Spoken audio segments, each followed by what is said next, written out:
ಹೇ hi guys, ನಿಮ್ಮ ಟೈನ್ ಯೂಫ್ತು motors ನೀಟಾಗಿ spin ಆಗ್ತಿಲ್ಲ ಅಂತ ಹೇಳಿ ಮೋಟಾರ್ಸ್ನ ಚೇಂಜ್ ಮಾಡೋಕ್ಕೂ ಮುಂಚೆ ನಾನು ಹೇಳುವಂಥ ಒಂದು ಮೆಥಡ್ನ ಚೆಕ್ ಮಾಡಿ. ಲಾಸ್ಟ್ ಟೈಮು ನನ್ನ ಟೈನ್ ಯೂಫ್ನ ಫ್ಲೈ ಮಾಡಬೇಕಾದ್ರೆ ಕ್ರ್ಯಾಶ್ ಆಯಿತು. ಸೊ ಕ್ರ್ಯಾಶ್ ಆದಾಗ ಫ್ರಂಟ್ ಎರಡು ಮೋಟಾರ್ಸು ಕೂಡ ಸ್ಪಿನ್ ಆಗ್ತಿರ್ಲಿಲ್ಲ, ಕಂಪ್ಲೀಟಾಗಿ ಸ್ಟಕ್ ಆಗಿತ್ತು. ಸೊ ನಾನೆಲ್ಲೋ ಫ್ಲಿಪ್ ಆಗಿದ್ದ ಕಾರಣದಿಂದ ಮೋಟಾರ್ಸ್ ಡ್ಯಾಮೇಜ್ ಆಗಿದೆ ಅಂತ ಅಂದ್ಕೊಂಡೆ. ಸೊ ಮೋಟಾರ್ಸ್ ಕೂಡ ಆರ್ಡ್ರ್ ಮಾಡಿದೆ.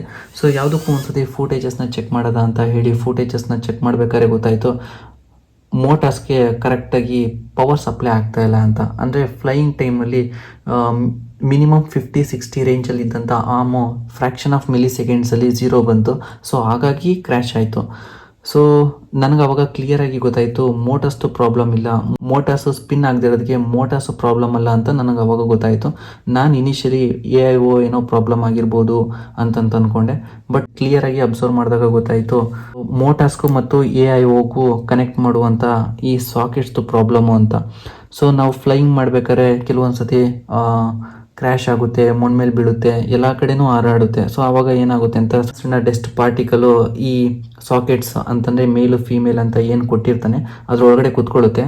ಸೊ ಅದು ಕುತ್ಕೊಂಡಾಗ ಏನಾಗುತ್ತೆ ಅಂತಂದರೆ ಈ ಫೀಮೇಲ್ ಸಾಕೆಟ್ ಒಳಗಡೆ ಇರುವಂಥ ಈ ಸ್ಮಾಲ್ ಕನೆಕ್ಟರ್ಸು ರಸ್ಟ್ ಹಿಡಿಯೋದಕ್ಕೆ ಟ್ರೈ ಮಾಡುತ್ತೆ. ಸೊ ಇದು ರಸ್ಟ್ ಹಿಡಿದಾಗ ಏನಾಗುತ್ತೆ ಅಂತಂತಂದರೆ AIO ಇಂದ ಮೋಟರ್ಸ್ಗೆ ನೀಟಾಗಿ ಪವರ್ ಸಪ್ಲೈ ಆಗಲ್ಲ. ಸೊ ಪವರ್ ಸಪ್ಲೈ ಆಗದಿರೋದಕ್ಕೆ ನಂದು ಎರಡು ಮೋಟಾರ್ಸು ಕೂಡ ಸ್ಪಿನ್ ಆಗ್ತಿರ್ಲಿಲ್ಲ.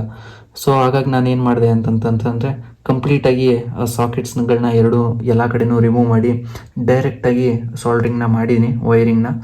ಐ ಹೋಪ್ ಸೋಲ್ಡ್ರಿಂಗ್ ಕರೆಕ್ಟಾಗಿ ಆಗಿದೆ ಅಂತ ಒಂದು ಸತಿ ಚೆಕ್ ಮಾಡೋದ.